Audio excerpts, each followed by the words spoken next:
Bonjour à tous, bienvenue dans cette nouvelle vidéo YouTrading, j'espère que vous allez bien aujourd'hui. Je suis Caroline de Palmas et dans cette vidéo on va parler des erreurs les plus courantes quand on investit en bourse. C'est parti.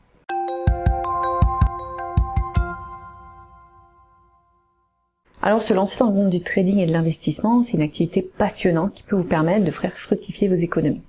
Encore faut-il savoir éviter les pièges et les erreurs qui pourraient vous coûter cher. Voici donc 10 erreurs à éviter en bourse si vous souhaitez réussir sur le long terme. Avant de vous lancer dans votre activité de trading, il est important que vous déterminiez le type de trader que vous êtes. Pensez à votre personnalité et aux objectifs que vous souhaitez atteindre. Prenez aussi en compte votre capital de départ, votre niveau de connaissance du trading et votre tolérance au risque. Vous pourrez ainsi plus facilement déterminer votre profil de trader et choisir un style et une stratégie de trading appropriés pour vous et votre personnalité. Comme le disait le philosophe Francis Baron, le vrai pouvoir, c'est la connaissance. L'une des erreurs à éviter en bourse, c'est de sous-estimer l'importance des connaissances que vous devez acquérir pour bien trader. Il faut vraiment que vous preniez le temps de comprendre les marchés que vous souhaitez trader et les raisons pour lesquelles les prix augmentent ou diminuent. Vous devez aussi bien comprendre les spécificités des produits financiers que vous utilisez pour investir sur ces marchés, pour mieux comprendre comment vous pouvez les exploiter au mieux en réduisant vos risques au maximum. Alors une fois que vous connaissez votre profil de trader et les marchés que vous souhaitez trader, vous devez déterminer votre style de trading pour savoir comment vous allez aborder les marchés. Est-ce que vous allez utiliser l'analyse technique ou l'analyse fondamentale? Est-ce que vous allez trader de manière plutôt agressive ou via un style de trading moins actif? Est-ce que vous allez utiliser une méthode de trading automatique ou discrétionnaire? Parmi les styles de trading les plus populaires, on retrouve souvent le scalping et le day trading, qui sont des stratégies intrajournalières plutôt agressives, et le swing trading, qui permet de profiter d'un mouvement de prix un peu plus important sur plusieurs jours ou semaines. Si vous souhaitez davantage investir en bourse plutôt que spéculer, vous pouvez aussi miser sur le trading de position qui vise à profiter de mouvements de prix beaucoup plus larges qui suivent une tendance de fond. Ne pas avoir de plan de trading lorsque vous débutez en bourse, c'est l'une des erreurs les plus importantes à éviter si vous souhaitez obtenir des résultats positifs dans le temps. Donc en fonction de votre personnalité, vous avez sélectionné un style de trading. Il est maintenant temps de travailler sur une stratégie de trading précise pour savoir quand et comment entrer et sortir du marché.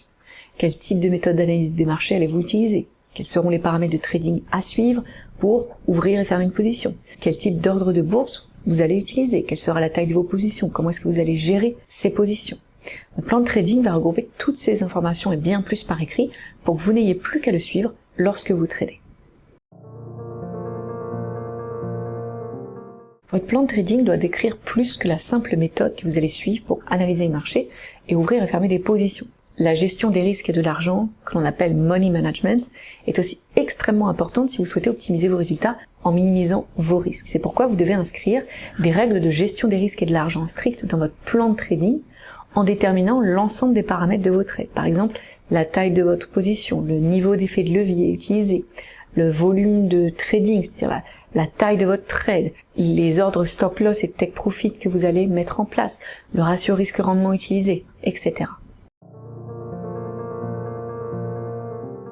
Beaucoup de traders commencent leur aventure dans le monde du trading en voulant devenir riches. Mais ce genre d'objectif n'est pas vraiment pertinent puisqu'il ne s'agit pas d'un objectif réaliste ou mesurable. Pour réussir en trading, il est vraiment important que vous ayez des objectifs atteignables dont vous pouvez mesurer les progrès. C'est pourquoi on utilise souvent la méthode SMART pour déterminer les objectifs spécifiques, mesurables, atteignables, réalistes et temporels. La diversification est un concept important en trading qui a été développé par l'économiste Harry Markowitz pour optimiser tout portefeuille d'investissement. Une bonne diversification signifie que vous investissez dans des actifs ou des classes d'actifs qui ne sont pas corrélés, ou très peu, ce qui va vous permettre de réduire le risque global de votre portefeuille. Donc en fonction des cycles économiques, des cycles de business, des cycles de marché, eh bien certains actifs pourraient perdre de la valeur, tandis que d'autres peuvent gagner du terrain. En ayant différentes classes d'actifs, en ayant investi dans différents pays, dans différentes devises, dans différents secteurs d'activité, eh bien tout ça, ça va vous permettre de compenser les pertes que vous pouvez enregistrer avec certaines positions par les gains enregistrés avec d'autres positions. Souvent sous-estimées par les traders, les émotions jouent un rôle important dans notre processus de décision. Et c'est encore plus vrai si vous n'arrivez pas à contrôler vos émotions et que vous vous laissez influencer par ces émotions lorsque vous devez prendre une décision. Donc il est vraiment important de repérer les biais émotionnels et cognitifs qui influencent le plus votre trading et surtout d'apprendre à contrôler vos émotions pour éviter qu'elles impactent négativement votre trading, comme par exemple lorsque vous faites du surtrading ou du trading parce que vous vous ennuyez, ou parce que vous tentez de vous refaire après une perte importante. Une fois que vous avez déterminé votre profil de trader, votre style de trading et votre stratégie de trading, vous devez savoir ce dont vous avez besoin pour mettre en place votre plan de trading. Donc vous allez avoir une liste de vos besoins de trading. Et avec cette liste, vous allez pouvoir comparer les offres des différents brokers qui répondent à ces besoins en prenant soin de sélectionner un broker déjà qui est sérieux et régulé et un broker qui offre les meilleures conditions de trading pour vous. ActiveTrade, par exemple, est un courtier britannique régulé par plusieurs institutions, dont la FCA au Royaume-Uni et la Commission de surveillance du secteur financier du Luxembourg, offrant ainsi des conditions de trading sécurisées et compétitives. L'une des erreurs à éviter en bourse, souvent la plus sous-estimée par les traders débutants, est de ne pas utiliser un journal de trading. Un journal de trading, c'est un peu comme un journal intime, mais que vous allez dédier à votre activité de trading.